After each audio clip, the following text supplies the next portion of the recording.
सभी लोग बढ़िया हैं, आनंद। रायपुर की पावन धरा से हैं, आप लोगों को नमन करता हूं, क्योंकि चंपावन के नज़दीक आप लोग विराज रहे हैं, जहां मेरा शिव बैठा हुआ है। आप सभी को पावन चरणों में नमन करता हूं। रायपुर की पावन धरा को नमन करता हूं, जिस पुण्यमय आनंदमय धरा के नज़दीक में वैसे तो माता कौशल्या की पावन धरा है, जहाँ पर माता कौशल्या निवास करी है और जिनकी गोदी में मेरे राघव जी, मेरे राम जी नित्य खेले हैं। ऐसी ही पावन धरा के नज़दीक में चंपेश्वर महादेव विराज रहे हैं, जहाँ पर पंचकोशी यात्रा होती है और भगवान शिव अपने जैसे उज्जैन के महाकाल स्वयंभू प्रकट हैं, काशी के विश्वनाथ स्वयंभू प्रकट हैं, सोमेश्वर स्वयंभू प्रकट हैं, केदारेश्वर स्वयंभू प्रकट हैं, ऐसे ही चंपावन में चंपेश्वर महादेव स्वयंभू प्रकट है। ऐसी पुण्य धरा पर जो ये पावन शिव महापुराण की कथा बसंत कुमार जी अग्रवाल जी द्वारा, उनके परिवार द्वारा जो चल रही है, रायपुर का एक बड़ा ही सुंदर आयोजन यहाँ आयोजित किया गया है। भगवान शिव की वैसे भी पूरा छत्तीसगढ़ पूर्ण तरह से शिवमय है, पूर्व में भी रहा है और अभी भी शिवमय ही है। भक्तों का जो जन सैलाब यहाँ आ रहा है तो शिव भक्तों की एक आनंद की अनुभूति करा रहा है। बहुत बहुत साधुवाद देता हूँ रायपुर की पूर्ण धरा के निवासियों को और सभी शिव भक्तों को, और आपके पावन चरणों को नमन करता हूँ। श्री शिवाय नमस्तुभ्यं। शिव महापुराण की कथा जो है, पूर्व से ही मैं गोवर्धन नाथ जी का परम भक्त रहा हूँ। शिव बाबा के चरणों में तो मेरे गिरिराज बाबा ने ही लाकर छोड़ा है। चकलेश्वर महादेव गिरिराज परिक्रमा में पढ़ते हैं। हम लोग पुष्टि मार्ग से हैं, ब्रह्म संबंध हुआ है और गिरिराज बाबा की परिक्रमा में चकलेश्वर महादेव पढ़ते हैं। उनकी आराधना नित्य करना, स्मरण करना, भगवान शिव भक्ति की ओर अग्रणी रहना। शुरुआती जो समय रहा है वो थोड़ा सा बहुत गरीबी का रहा है। कहीं शिव मंदिर में बैठे रहते थे, भगवान शंकर की आराधना, शिव मंदिर को साफ करना, शंकर भगवान पर जल चढ़ाना, क्योंकि पहले मंदिरों में भी इतनी भीड़ नहीं होती थी। शिव मंदिरों में जाले लगे होते थे, शिव मंदिर के ऊपर जो बेलपत्र पड़ी है वो 2-4 दिन तक पड़ी ही रहती थी, तो उसको पूरा निर्माल्य उठाकर विसर्जन करना, सफाई करना। तो कहीं ना कहीं मेरे देव अधिदेव महादेव की कृपा, शिव की उदारता है जो उन्होंने चुना है। क्या शुरू से आप अध्यात्म की ओर आना चाहते थे? बचपन से ही आपने टारगेट कि बच्चा फिक्स कर लेता है कि मुझे ये करना है, क्या आपने भी अध्यात्म की ओर जाने का प्रयास आपने किया? अध्यात्म की ओर तो नहीं कह सकते, क्योंकि जिस व्यक्ति के पास में अगर भोजन करने का भी धन ना हो, दूसरों के कपड़े पहनकर स्कूल जा रहा हो और किताबों से दूसरों की पढ़ रहा हो, तो उसका लक्ष्य क्या हो सकता है? उसके लिए मूल लक्ष्य होता है भोजन, उसका परिवार। घर में जिसके 2-2 बहनें हों और वैवाहिक जीवन भी सम्मुख में आ रहा हो कि भाई शादी भी करना है, ऐसी स्थिति में, परिस्थितियों में हमें तो यहाँ तक ध्यान में है, और ज़्यादा लंबे समय तो हुआ नहीं है, कथा आप लोगों की इस उम्र के हैं। तो हमारी जब बहन की शादी थी तो सीहोर में एक सेठ की शादी हुई थी, तो हम हमारी माँ के साथ में, हमारे पिता के साथ में उन सेठ जी के हाथ जोड़ने के लिए गए थे कि साहब ये जो डेकोरेशन है ये डेकोरेशन रहने दीजिए और हमारी बहन की बारात आए तो इसी डेकोरेशन में शादी हो जाए। तो यहाँ तक जीवन था, तो अब उसके हिसाब से अब ये सोचेंगे कि लक्ष्य तो हमारा केवल मूल था कि भगवान के कृपा से भरपेट भोजन मिल जाए, पर मेरे शिव जी की भक्ति कभी नहीं छोड़ी और शंकर का स्मरण करते रहे, तो भोलेनाथ जी ने पेट तो भरा ही पर जीवन भी संवारा है। इसलिए हम सभी से कहते हैं, आपका कर्म पूरा करिए। आप जितना कर्म करने के लिए भगवान ने मृत्यु लोक में शरीर दिया है, खूब मेहनत करो, दिल से करो, पर मेहनत के साथ में विश्वास परमात्मा पर पूर्ण रखिए, तो आप अपनी मंजिल तक जरूर पहुंचेंगे।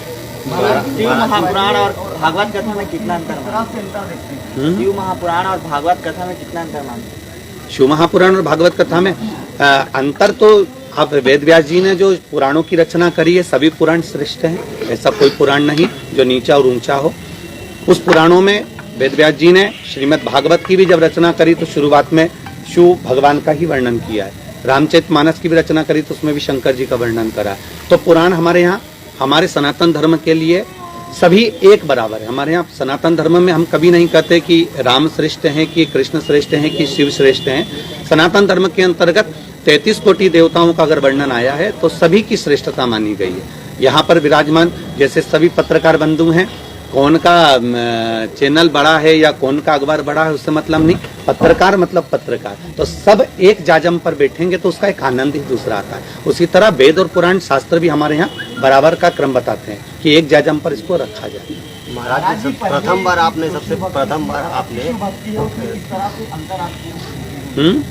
पहले की जो शिव भक्ति थी और अब की जो शिव भक्ति है उसमें किस तरह से अंतर आपको?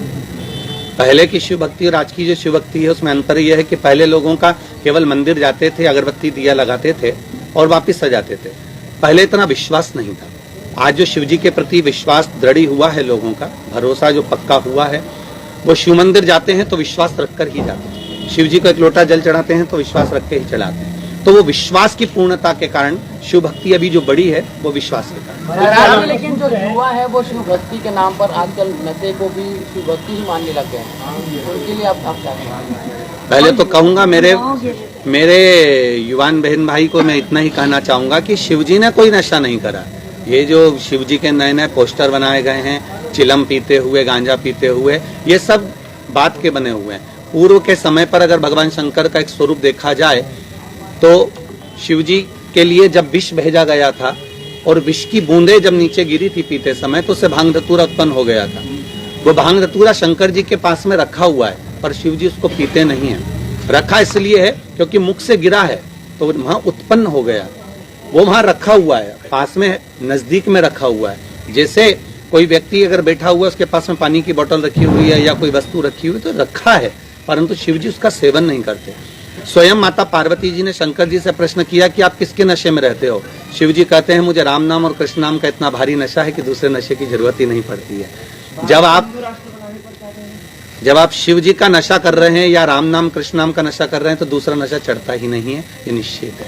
आज पब्लिक को जो नशा चढ़ा हुआ है वो शिव के नाम का ही तो चढ़ा हुआ है। यहाँ कौन सा भांग का प्रसाद बट रहा है, यहाँ कौन सी चिलम दी जा रही है, केवल एक शिव तत्व लोगों के भीतर है। महाराज जी प्रथम बार आपने शिव पुराण का कहाँ पर कथावाचक किया था? स्टेज पर, मंच पर प्रथम बार आपने जब इसका पहला शिव पुराण तो भगवान शंकर के चरणों में मंदिर में ही वाचन करते थे, पढ़ते थे और शिव जी को सुनाते थे। श्रोता भी वही थे, वक्ता भी वही थे। और जो शंकर भगवान ने फिर जो धीरे धीरे व्यास गादी दी है उनके आशीर्वाद। प्रथम बार आपने मतलब फिर भी कहाँ पर मतलब मंचस्थ प्रथमता में सीहोर में ही कथा करी। महाराज जी आपके रुद्राक्ष के लिए लोग ललायित रहते हैं जब रुद्राक्ष आप देते हैं, क्या वाकई उस रुद्राक्ष के पीछे की क्या कहानी है और क्या वाकई उसमें आपके माध्यम से प्रभु का स्पर्श उस रुद्राक्ष में रहता है? शिव महापुराण में जैसे रुद्राक्षों का वर्णन करा गया 1 मुखी से 14 मुखी तक, स्कंद पुराण में 21 मुखी तक रुद्राक्षों का वर्णन है। सारी दुनिया में जो रुद्राक्ष प्राप्त होते हैं वो नेपाल से आया हुआ प्राप्त हो जाता है, पर गंडकी के तट का जो रुद्राक्ष है वो रुद्राक्ष हमको औषधि देता है। ये रुद्राक्ष की मालाएं यहाँ पर मिलती हैं, रुद्राक्ष बना बनाया प्राप्त हो जाता है आपको वो रुद्राक्ष। और इस रुद्राक्ष में ये अंतर मिलता है कि सीहोर का जो रुद्राक्ष होता है वो सीधा जैसा बेर होता है ऐसा बोर जैसा आता है, बोरियों में भराकर, कच्चा की कच्चा, गीला की गीला। उसमें फफूंद लग जाती है जब वहां से चलता है गंडकी से, तो उसको सुखाया जाता है। सुखाने के बाद में उसको पानी में गला देते हैं। गलाने के बाद में 8 लोग 10 लोग लगे रहते हैं उसको मलने में, फिर वो निकल जाता है। इसलिए कई हमारे यहाँ के रुद्राक्ष में छिलका भी बना बनाया मिल जाता है। पूरा खुला हुआ तो नहीं मिल पाता, तो छिलके भी लगे लगाए मिल जाते हैं। वही रुद्राक्ष शिव जी का जो शिवलिंग शिवरात्रि पर बनाया जाता है रात दिन, उस पर 24 घंटे पानी चढ़ता रहता है। और जितने भी भक्त लोग वहाँ आते हैं वो श्री शिवाय नमस्तुभ्यम या पंचाक्षर मंत्र या षडाक्षर मंत्र बोलकर जल चढ़ाते हैं। हमारे यहाँ के विद्वत ब्राह्मण मंत्रों का स्मरण निरंतर 24 घंटे करते हैं। वो पानी जो शिव जी पर चढ़ता है वो रुद्राक्ष अपने आप सिद्ध हो जाता है। जैसे हम लोग कहते हैं ना कि सिद्ध होने में देरी नहीं लगती। आप भी अगर किसी मंत्र को निरंतर जाप कर रहे हैं तो सिद्धता है कि आपकी वाणी, जैसे हमारी घर की बुजुर्ग माताएं, हमारे घर की जो माँ होती है कई बार ऐसे शब्द बोल जाती है बेटा, उसको दूरदृष्टि हो जाती है क्योंकि उसका भजन का तेज इतना बढ़ जाता है कि वो समझ जाती है, अपने बच्चे को बता देती है ऐसा मत कर, इसमें तेरे को घाटा लग जाएगा। फिर भी बच्चे कर लेते, बाद में घाटा खाकर माँ के पास आते हैं, माँ कहती है मैंने तेरे को बोला था, तो समझता नहीं है। वो उसका भजन का बल बढ़ जाता है। उसी तरह भक्त इतने आते हैं प्रेम रहकर, हम लोग व्यासपीठ से कहते हैं कि इतने भक्त जो आ रहे हैं, कोई राजनेता की सभा होती तो शायद बुलाना पड़ता बसों से, ये भक्त जो आ रहे हैं विश्वास लेकर आ रहे हैं। इनके चरण की रज इतनी भारी है कि रायपुर का वैसे ही आनंद हो जाएगा उनके चरणों की रज। एक सवाल मेरा ये है कि आस्था और अंधविश्वास में क्या अंतर है? आपके यहाँ जो कथा सुनने आते हैं वो अंधविश्वास कहेंगे उसे या आस्था? अंधविश्वास और आस्था में बहुत अंतर है। अंधविश्वास के अंतर्गत आप उनको बेल दे रहे हो, भभूति दे रहे हो, नारियल दे रहे हो या कोई सामग्री दे रहे हो, वो अंधविश्वास के अंतर्गत आ गया। या फिर कोई चमत्कार प्रकट हो रहा है तो वो अंधविश्वास के अंतर्गत आ गया। जैसे कोई कह दे कि इसके नीचे जमीन खोद लो, इसमें हंडा निकल जाएगा, तो हम भी विचार में रहते हैं ऐसा कहीं का मिल जाए, हमको भी हंडा दे दे तो हम भी इसमें रहते हैं। पर इसको अंधविश्वास कह सकते हैं। पर आस्था उसको कहते हैं कि जिसके अंतर्गत जैसे आपने किसी के प्रति कोई कार्य कर दिया और उसके मन में आपके प्रति श्रद्धा बढ़ गई और विश्वास बढ़ गया, उसको आस्था कहते हैं। शिव जी के प्रति लोगों का आस्था और विश्वास जो बड़ा है, श्रद्धा बड़ी है, वो केवल आस्था के अनुकूल है, उसमें कोई दिखावा। क्योंकि हम तो लोगों से मना करते हैं कि आप लोग अपने घर के नजदीक में जो शिव मंदिर हो वहां जाओ, शंकर का स्मरण करो, शंकर की भक्ति करो। दूर दूर जाकर शिव की आराधना करते हो कि वहाँ का शिवालय श्रेष्ठ है, वहाँ जाना है, वहाँ जाना है। उससे ज्यादा अपने नजदीक का जो शिवालय है उसको इतना श्रेष्ठ कर लो, पूजन कर कर कर, इतना अनुष्ठान कर कर कर कि लोग वहाँ जुड़ने लगे, और जुड़ने लगे तो आनंद हो जाएगा। सामान्य परिवार था, बहुत प्रसिद्ध रहा, फिर आज इतना देखते हैं कि भक्त लाखों की संख्या में आ रहे हैं, तो कैसा महसूस करते हैं? कितने भी वैभव भगवान दे दे, बस अहंकार ना दे। हम तो यही कहेंगे, हमने कल की कथा में भी कहा था कि बहुत बड़ी गाड़ियां ले लीजिए, मना नहीं है, बहुत बड़ा बंगला बना लीजिए, पर अपनी वाणी पर संयम रखिए, कहीं ऐसे शब्द बड़े ना बोल जाएं जिसके कारण बस जीवन में आपको दुख महसूस करना पड़े। भक्तों का जो जन सैलाब है वो हमारे लिए नहीं आ रहा है। पहले तो हम ये ध्यान करें कि प्रदीप मिश्रा के लिए ये इतनी भक्त लोग नहीं आ रहे हैं, ये आ रहे हैं शिव के भक्त, शंकर जी के और शिव महापुराण के हैं, जो वेद व्यास जी ने रचना करी उस पुराण के भक्त हैं। प्रदीप मिश्रा के कोई भक्त नहीं है यहाँ पर, केवल शिव तत्व के भक्त हैं। हिंदू राष्ट्र बनाने इस पर आप क्या कहेंगे? शंकराचार्य जी जो है हिंदू राष्ट्र पे काम कर रहे हैं, इस पर आप क्या कहेंगे? बहुत अच्छी बात है, हम भी चाहते हैं। हमने अपने व्याख्यानों में ये चीज कही है कि किसी भी तरह से सनातन भाई जागे और सनातन धर्म अग्रण्य रहे। आज चारों तरफ इसको तोड़ने वाले लगे हुए हैं। कोई कहता है कि अगरबत्ती, हमने कल परसों भी कथा में कहा कि अगरबत्ती में बांस होता है, अगरबत्ती मत लगाइए। हम कहते हैं वो विश्वास से शिव जी के मंदिर जा रहा है, आप शंकर जी को एक लोटा दूध चढ़ा रहे हो, आपको कैसे मालूम कि ये गाय का है कि भैंस का है? आपने तो विश्वास रखकर गाय का दूध समझ के ही शिव जी को चढ़ाया है, तो शंकर जी उसी गाय के भैंस के दूध को भी गाय का समझकर स्वीकार कर रहे हैं। आप दिल से क्या भजन कर रहे हैं, आप हृदय से भगवान को क्या पूछ रहे हैं, मूल चीज वह आती है। तो अगर आज सनातन धर्म की अग्रण्यता है तो उसके लिए बहुत श्रेष्ठता वाली बात है, और जगत गुरु शंकराचार्य जी के साथ पूरा राष्ट्र खड़ा हुआ। हिंदुत्व में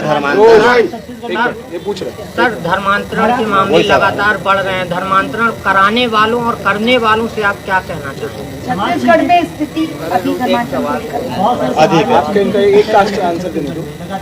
धर्मांतरण के मामले लगातार बढ़ रहे हैं, धर्मांतरण कराने वाले और करने वालों को आप क्या संदेश देना चाहेंगे?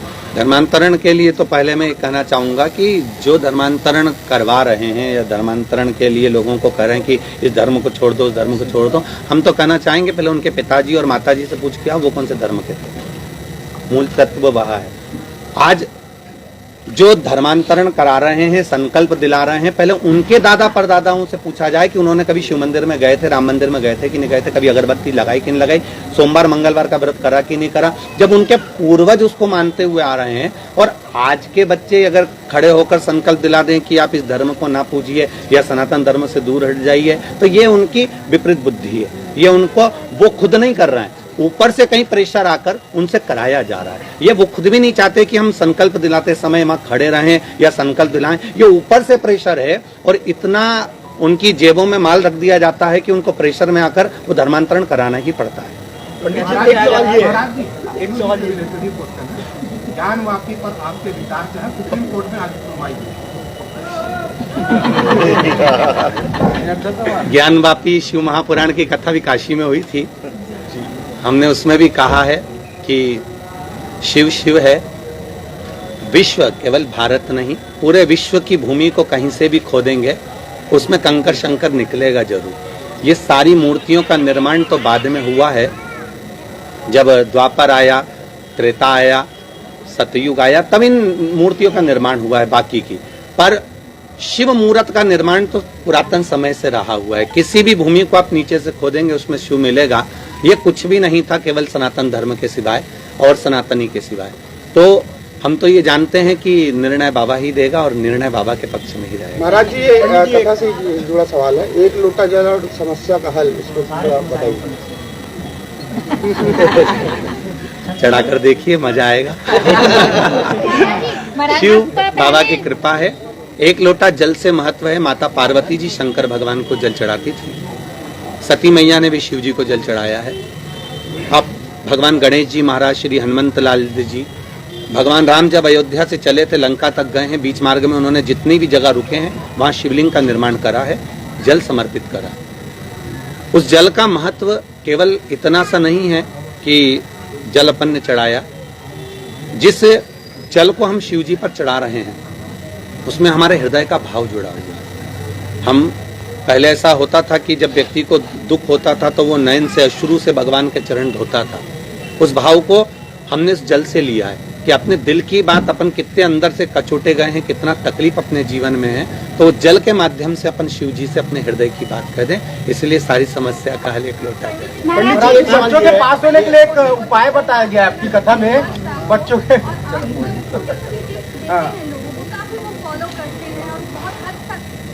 लोगों का मानना है कि वो पूरा भी होता है, तो आज हम सबके लिए क्या चीज पड़ेगा?